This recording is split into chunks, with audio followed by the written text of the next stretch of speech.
Sosial aktiv şəxs Emin Əliyevdir. Emin müəllim, xoş gördük. Siz də xoş gəldiniz.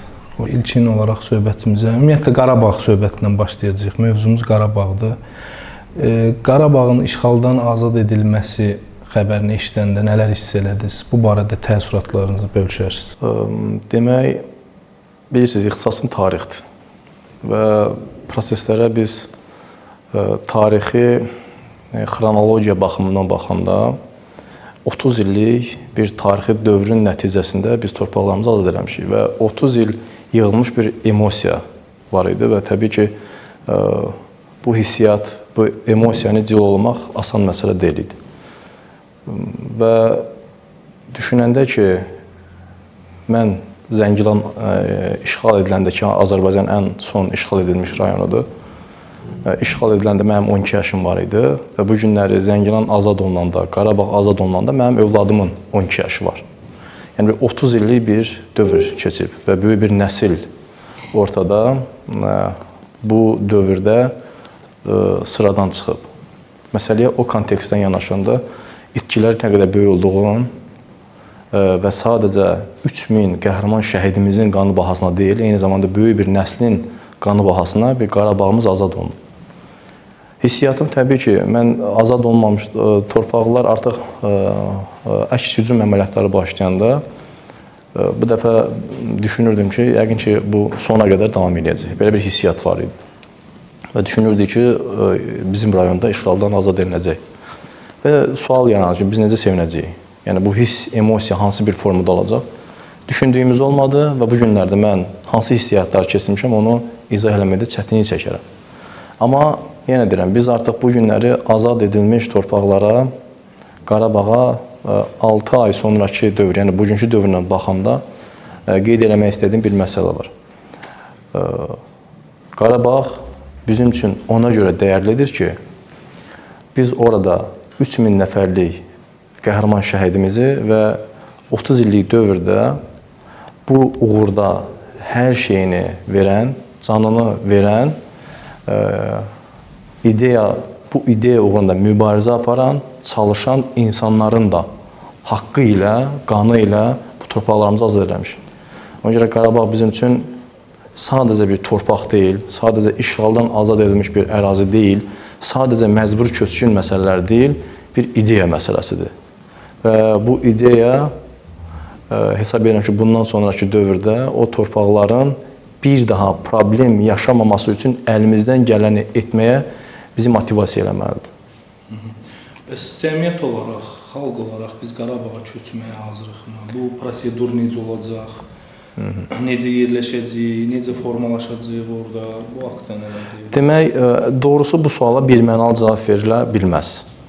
Mən də müəyyən bir təhlil eləmişəm və bilirsiniz, bu məcburi köçkünlərlə müntəzəm əlaqədir, həm işimizlə bağlı, həm də sosial fəaliyyətimizlə bağlı olaraq. Və müşahidə elədiyimiz odur ki, bəli, ora köçmək istəyən insanlar kimi köçmək istəməyən insanlarımız var. Azlığı, çoxluğu müzakirə və yaxud da mübahisə predmetinə çevrilə bilər. Amma bütün hallarda burada bir ikili bir yanaşma var. Hətta bəzən olur ki, öncədən torpaqlar azad edilməmişdən öncə getməyəcəm deyənlər, torpaq əgər azad olunarsa getmərəm deyənlər, bu günləri həvəslə getmək eşqindədirlər. Və yaxud da əksinə.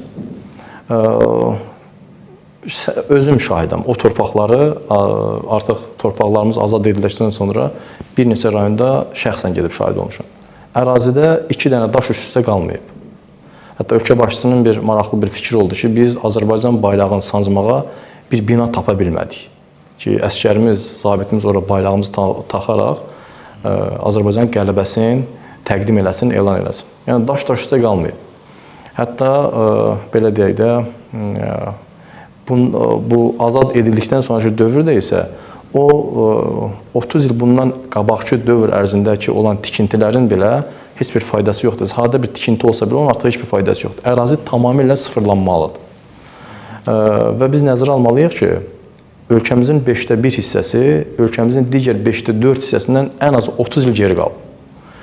Hələ biz nəzərə alsaq ki, Qarabağ işğal edilənə qədər orada olan tikintilər də 30 illik müddətində tarmar edilib, dağıdılıb, artıq o aradakı olan fərqin nə qədər böyük olduğunu müşahidə edə bilərik. Sizcə bu nə qədər vaxt aparacaq? Demək, hesab edirəm ki, ilkin olaraq iri infrastruktur layihələri həyata keçiriləcək. Zaten ölkə, hökumət də bununla bağlı müəyyən qərarlar verib. Çünki ilkin yaşayış binalarının tikilməsi, yol infrastrukturunun qurulması, elektrik, ondan sonra su qovşaqlarının yaradılması, yəni belə deyək də bazis rolunu oynayacaq bütün fundamental tələblər dövlət tərəfindən təmin edilməlidir.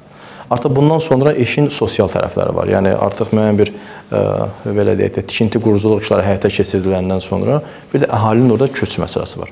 Amma burada başqa problemlər çıxır ortaya. Əhali harda təhsil alacaq, harda işləyəcək, harda yaşayacaq məsələlərin təşkil həll olunacaq, amma orada yaşayış sadəcə evə girdin yaşayışla deyil. Onun nəqliyyat problemləri həll olunmalıdır.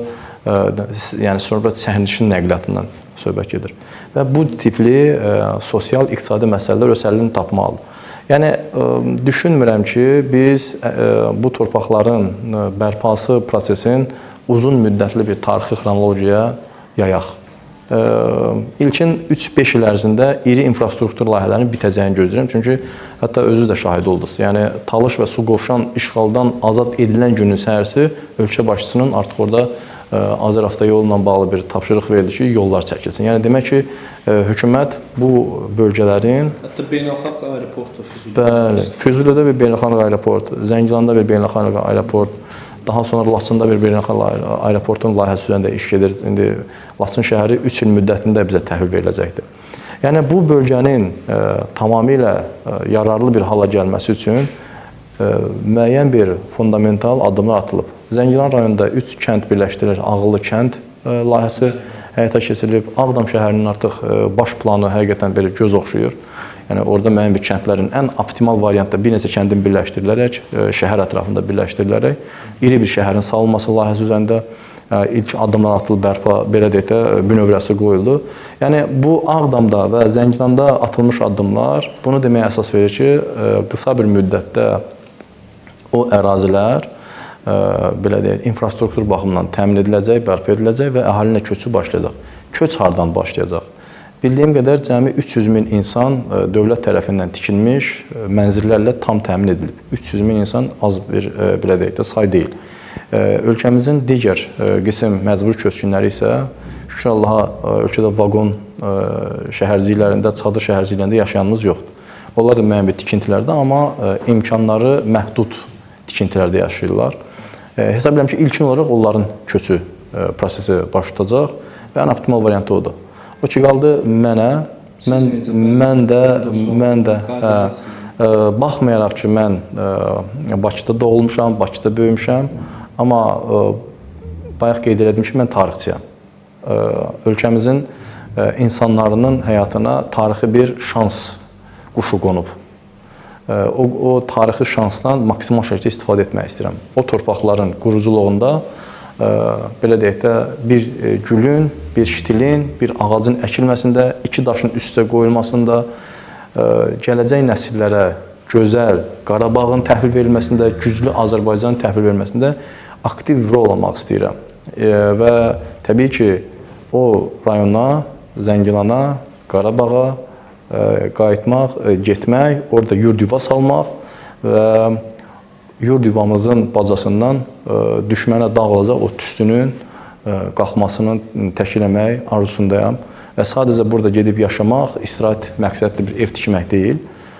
Biz orada fundamental iqtisadi biznes mühitinin tələblərinə uyğun olaraq yeni sahələrin, təsərrüfatların qurulmasına, müasir dövrün tələblərinə uyğun modern təsərrüfat sahələrinin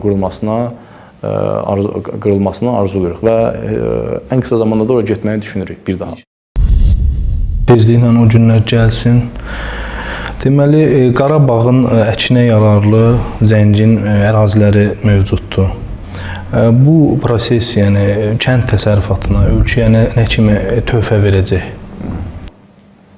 Demək, bu suala cavab verərkən mən istəyərdim ki, işğal dövründə Ermənistan Respublikasının və o separatçı rejimin o Qarabağın resurslarının istifadəsi ilə bağlı olan detallara diqqət eləyək. Ermənistan iqtisadiyyatına demək orada Qarabağ ərazisində həyata keçirilmiş aqrar layihələrdən külli miqdarda milyonlarla vəsait büdcəyə axırdı. Və artıq torpaqlar azad edildikdən sonra Ermənistan rəhbərliyi ölkənin az qalacağı ilə bağlı belə deyək də həyəcan təbili çalmağa başladı. Çünki taxıldan, ən azı taxıldan məhrum oldu. Nəzərə alsaq ki, təxminən 600 min hektar ərazi Azərbaycanda ölkəmizin ümumi əkin demək balansına əlavə edildi və azad edildikdən dərhal sonra 130 min hektarında əkini prosesi həyata keçirildi Kənd Təsərrüfatı Nazirliyi tərəfindən. Mən bir məsələni qeyd etmək istəyirəm. Azərbaycanda əkin biçin deyəndə sadəcə taxıl və arpa əkini biçini deyilir. Və hesab edirəm ki, bu artıq 21-ci əsrin tələblərinə uyğun model deyil. İkinci Dünya müharibəsi dövründə belə bir deyim var idi, çörək bol olarsa basılmaz vətən. O anlayış təxminən 70-80 ildə davam edir. Amma dünya artıq müəyyən bir formasiya, müəyyən bir inkişaf mərhələsi keçibdir deyə həmin İkinci Dünya müharibəsindən sonra və aqrar sahənin, iqtisadiyyatın bu ən ağır qolunun özünün də belə yenilənməsində kifayət qədər mərhələlərdən keçirib. Bu gün artıq kənd təsərrüfatında 5-ci inkişaf mərhələsindən danışılır. Texnologiyanın 5-ci inkişaf mərhələsindən danışılır. Yəni artıq dronlar belə 4-cü nəsil sayılır. Yeni dövrdə tamamilə başqa bir idarəetmə, Sputnik kosmik raketlərdən aqrar sahələrin idarə edilməsi prosesi tətbiq olunur ayrı-ayrı qabaqcıl aqrar dövlətlərdə, kənd təsərrüfatı dövlətlərində. Ona görə mən bu məsələdə sadəcə azad edilmiş ərazilərdə taxıl əkininin həyata keçirilməsinin o qədər də tərəfdar deyiləm. Bəs başqa nələr? Demək, həmin bölgə sadəcə kənd təsərrüfatının meyvəçilik, bitkiçilik ənənəsi ilə zəngin deyil. Bildiyimiz kimi Qarabağ ərazisi dağlıq, dağətəyi və düzən hissələr bölünür. Ölkəmizin ən bol sulu ərazisidir. Sadəcə Zəngilan rayonunda deyə bilərəm ki, 4 il ərzində qurumayan çay var. Və digər rayonlarımızda da, azad olmuş rayonlarımızda da kifayət qədər su mənbələri var. Mən yerüstü su mənbələri deyiləm, hələ Azərbaycanın ən zəngin yeraltı su mənbələri, məhz Kiçik Qafqaz ərazisində yerləşir. Bu ərazinin su ilə bağlı olan zənginliyi. Torpağın demək, o relyeflə bağlı olanda dediyim kimi, ərazi həm dağlıq ərazi olduğu üçün burada heyvandarlıq sahəsinin inkişafı üçün böyük bir potensial var və dağətəyi düzən ərazilərdə kənd təsərrüfatının müxtəlif qollarının inkişafı üçün böyük potensial yaradır. Və nəzərə alsaq ki, həmin ərazi iki dövlətlə həmsərhəddir.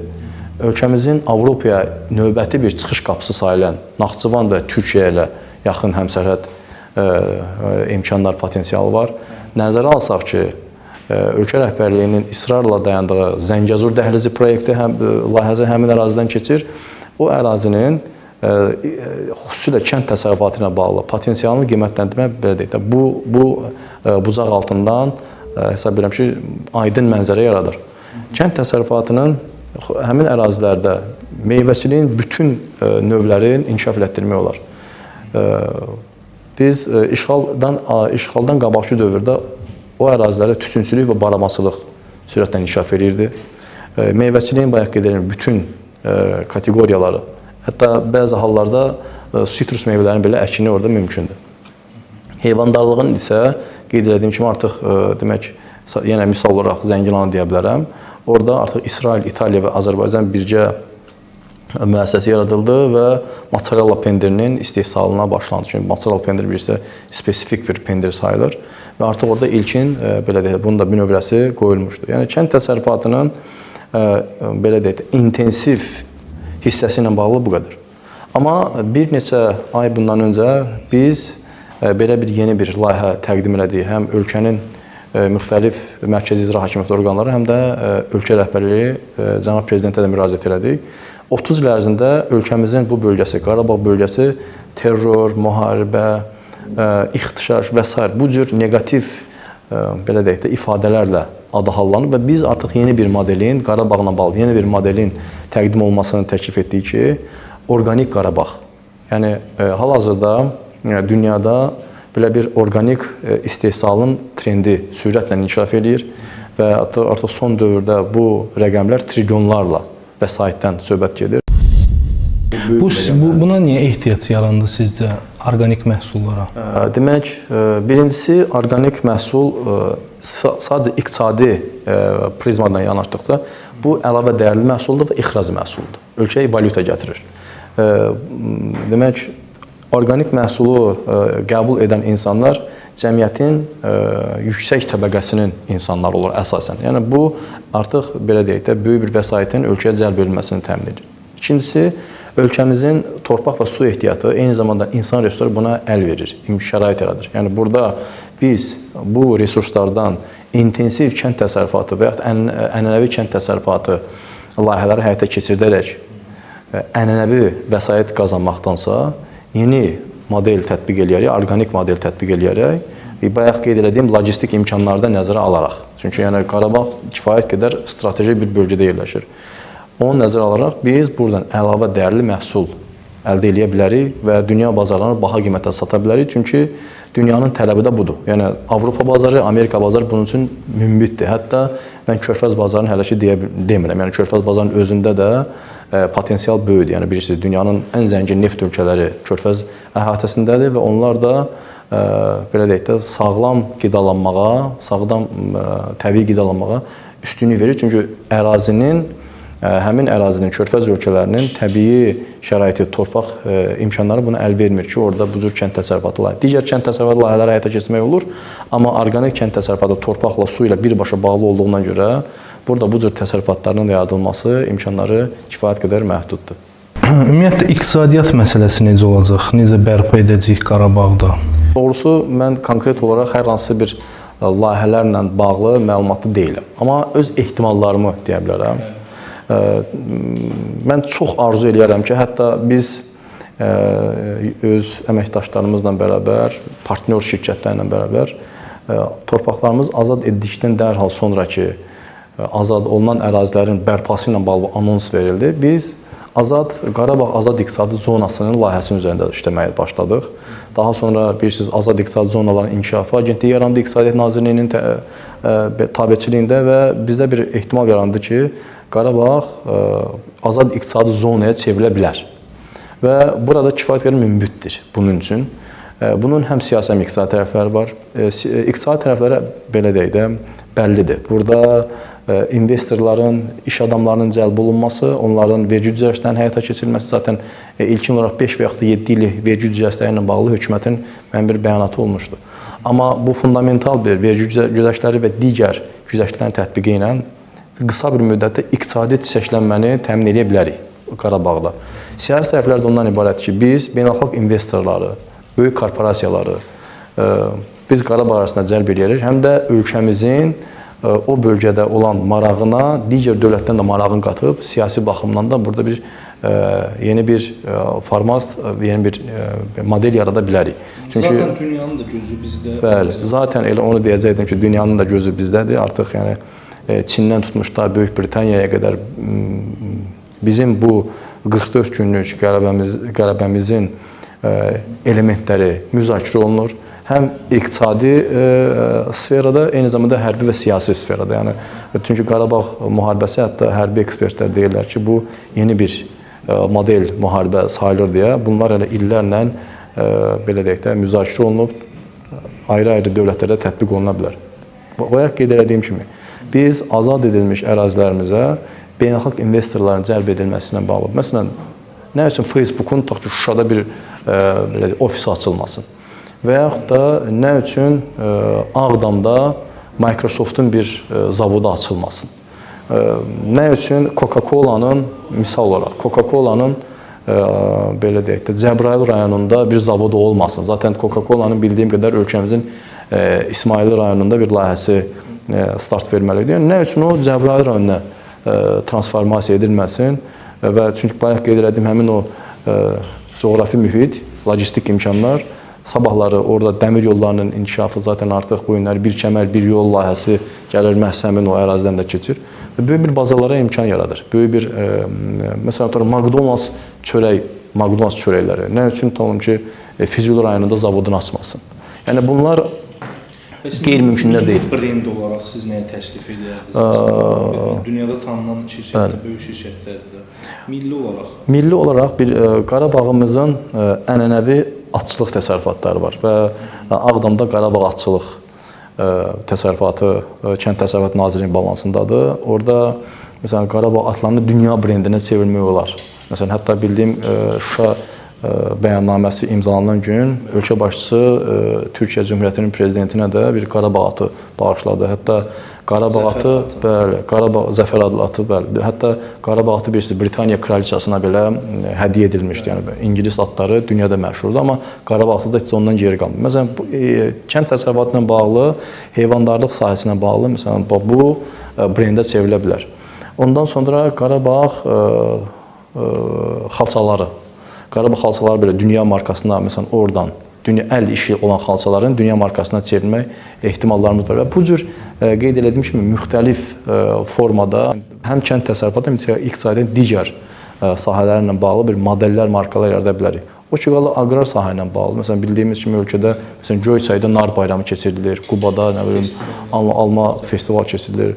Artıq Xarı Bülbül festivalı Şuşada bu hesab edirəm ki, bundan sonra hər il olacaq. Onun özü bir dünyaya mədəniyyət bir belə deyək, nümunəsi təqdim olunacaqdır. Qəbələdə bilirsiniz, hər il keçirilirdi klassik musiqi festivalı. Artıq Şuşada milli musiqi festivalı keçiriləcək və dünyanın ora belə axışını təmin etmək olur və müxtəlif meyvələrlə bağlı. Məsələn, organika ilə bağlı, orqanik məhsulla bağlı orada bir festival, hər il festival keçirilə bilər. Tutalım ki, Füzuli şəhərində. Aeroportu var, böyük bir rayondur, kənd təsərrüfatı, belə deyək də, imkanlar, resursları var. Yəni, bu modelləri ora tətbiq edərək, bu cür layihələrin üzərindən orada müxtəlif bir, dediyimiz o, milli brendlərin yaradılmasını təşkil edə bilərik. Bəs yaxşı, bir çox şeylərdən danışdıq. Təhsil bu barədə, təhsilin inkişaf strategiyası necə olacaq Qarabağda? Demək, bilirsiniz, bu həmin ərazi, Qarabağ ərazisi relyef baxımından müxtəlif imkanlara sahibdir. Bu relyefin müxtəlifliyi insanların xarakterinə, insanların keyfiyyətinə təsir edir. Onların hətta potensiallarına belə təsir edir. İnsanların intellektual potensiallarına təsir edir. Yəni, oradan böyük sayda musiqiçilər çıxıb, oradan böyük sayda alimlərimiz çıxıb, orada böyük saylı, belə deyək ki, idmançılarımız çıxıb, dövləti və cəmiyyəti tanıda biləcək bütün kateqoriyadan oradan insan çıxıb. Bu böyük bir potensial, böyük bir resursdur. Nəzərə alsaq ki, Azərbaycan insanı 30 il o relyefdən, o təbii şəraitdən, mühitdən uzaq qalıb.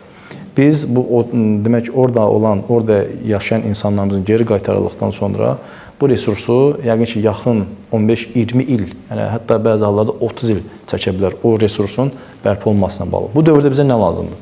Düşünürəm ki, demək, orada ilkin olaraq qabaqcıl universitetlərin filialları açılmalıdır. Məsələn, bayaq dediyim o suallardan biri, nə üçün Aberdeen Universitetinin Kəlbəcər filialı açılmasın? Şotlandiyanın məşhur universitetidir. Nə üçün Yerusəlim Dövlət Universitetinin, misal, elə Zəngilanda bir filialı açılmasın? Qeyd edirəm, həm də maraqlar ora, belə deyək də, müdaxilə olur. Yəni, bu qabaqcıl universitetlərin ayrı-ayrı dövlətlərdə filialların açılması dünya praktikasında var. Dubayda, Amerikanın ən qabaqcıl universitetlərin filialı var, İngiltərənin ən qabaqcıl universitetlərin filialı var. Məsələn, nə üçün Türkiyənin İstanbul Teknik Universitetinin misal olaraq Ağdamda və yaxud da Cəbrayılda bir filialı açılmasın. Yəni, bunların hamısının orada filialı açılmaz, təbii ki. Yəni, kiçik bir ərzdə bir neçə qabaqcıl universitetin filialı açılmaz. Amma ki, ən azından birinin və yaxud da ikisinin orada açılmasını təmin etmək mümkündür. Bu, iri və dünyanın qabaqcıl universitetlərinin filialları ilə bağlı hissə. O ki, qaldı, demək, bizim özümüzün təhsil siyasətimiz və strategiyamızla bağlı son bir neçə ildə Azərbaycan təhsilində müəyyən bir keyfiyyət dəyişiklikləri müşahidə olunur. Təhsil elə bir sistemdir ki, o cəmiyyətin bütün kateqoriyasına insanların ailəsinə daxil olur və bu insanların da hamısını bu proseslərdən razı salmaq mümkün deyil. Yəni, hamının nədənsə narazı olduğu tərəflər var. Hesab edirəm ki, bu azad olmuş ərazimiz və oradan 30 il müddətində Bakı və Bakı ətrafında, hətta dünyanın qabaqcıl dövlətlərində yaşayan məcbur köçkünlərimiz var. O insan resurslarının, o insan potensialının ora cəlb edilməsi və orada bundan sonra yaşayacaq insanların təhsil problemlərinin 5-ci nəsildən belə deyək. Artıq biz orada sıfırdan və yaxud da 1-ci nəsildən başlamayaq. 5-ci nəsildən başlayaraq, 5-ci nəsil yanaşmalardan başlayaraq orada təhsilin fundamental sahələrinin tətbiqi ilə bağlı işlərə başlayıb, sonra təbii ki, orada məsələn, qabaqcıl orta məktəblər var, daşartı liseylər var. Belə deyək də, dayanıqlı sahələr üzrə, dayanıqlı elm tutulmuş sahələr üzrə, dəqiq elm sahələri üzrə. Orada nə üçün məktəblər orada açılmasın, liseylər orada açılmasın. Bu həm belə deyək, bizim megapolislərin, Bakı və digər böyük şəhərlərin yükünü azaldacaq, həmin ərazilərimizə transformasiya edəcək. Eyni zamanda da ki, burada illərlə yığılıb qalmış o insan resursunun ora cəlb edilməsini təmin edəcək və insanlarda təhsil problemlərinin həll edilməsini var, real case ortaya qoyacaq. Emin müəllim, sonda izləyicilərə, tamaşaçılara nələr söyləmək istəyirdiniz? Belə ürəyimizdən keçən çox şeylər var. Ən birinci, biz 30 il torpaq həsrətində yaşamış bir xalqıq. Dünyada bu cür xalqlar o qədər çox deyil, bir neçədir. Və torpaq həsrətinin nə olduğunu Azərbaycan xalqı bilir. Bu günləri torpaqlarımız azad edilib. Torpaq həsrətində yaşayan insan o torpağın qədrini daha çox bilir. Və bizim torpağın qədrini bilmək anlayışımız sadəcə sözdə, emosiyalarda yatıb qalmamalıdır. Biz bu Azərbaycan xalqının həyatına daxil olmuş bu tarixi şansdan maksimal şəkildə istifadə etməliyik. Bundan həm Azərbaycan Respublikasında yaşayan insanlarımız, Azərbaycan Respublikasının kənarında yaşayan insanlarımız, Azərbaycan Respublikasının daxilində yaşayan və xaricində yaşayan insanların dünyanın digər dövlətlərində yaşayan dost, qardaş xalqların insanları ilə bərabər biz bu tarixi şansdan maksimal şəkildə istifadə etməliyik. Çünki dünyanın qabaqcıl dövlətləri varisliyi və ənənəviliyi qoruyub, saxlayıb, ötürərək inkişaf ediblər. Qoruyub, saxlayıb, ötürərək dünyanın qabaqcıl dövlətlərinə çevriliblər. Böyük Britaniyanın bu günləri konstitusiyası yoxdur. Böyük Britaniya parlamentin qabağında bir yun kisəsi var. O manufakturalardan qalma sənaye inqilabının əlaməti olaraq. Ənənələrə sədaqət və bizim də müəyyən bir milli, mənəvi dəyər ənənələrimiz var. Bu milli, mənəvi dəyər ənənələrimiz bizim bazamızdır. O dəyərlərin üzərindən yeni bir modellərin tətbiq olunması və bu tarixi şansda torpağımızın, Qarabağımızın çiçəklənməsi və bütövlükdə bütün Azərbaycanın dünyanın qabaqcıl dövlətinə çevrilməsi üçün əlimizdən gələni əsirgəməməliyik. Və bu xitab xüsusilə Azərbaycan gəncliyinə olunur. Azərbaycan gəncliyi dünyanın ən qabaqcıl modellərini tətbiq etmək ruhunda olmalıdır. Və hesab edirəm ki, bu ruh Azərbaycanı dünyanın güclü dövlətlərinə çevriləcək. Sadəcə biz sənət və yaxud da kağız üzərində deyil, statistikalar üzərində deyil, real olaraq sözü eşidilən bir dövlətə çevrilməliyik. Bu isə həmin o gəncliyin, həmin o insanların çiyinləri üzərində olacaq. Onlara da buradan uğurlar arzulayıram.